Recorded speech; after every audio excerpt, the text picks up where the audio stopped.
पाहतोय कोकाटेंच्या आमदारकीचा निर्णय विधिमंडळात होणार आहे। या क्षणाची एक मोठी बातमी आहे।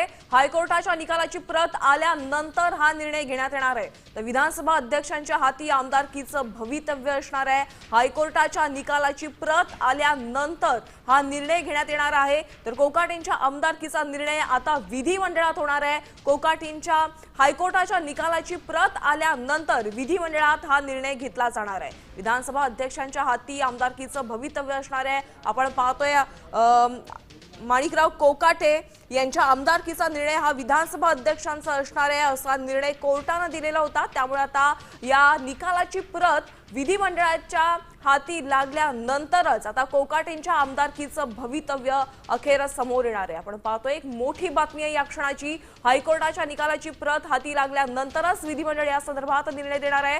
त्यामुळे आता कोकाटेंची आमदारकी जाणार की राहणार हे आपल्याला विधिमंडळाच्या निर्णयानंतरच समोर येणार आहे। विधानसभा अध्यक्षांच्या हाती आमदारकीचं कोकाटेंच्या आमदारकीचं भवितव्य असणार आहे। हायकोर्टाच्या निकालाची प्रत आल्यानंतर हा निर्णय समोर येणार आहे।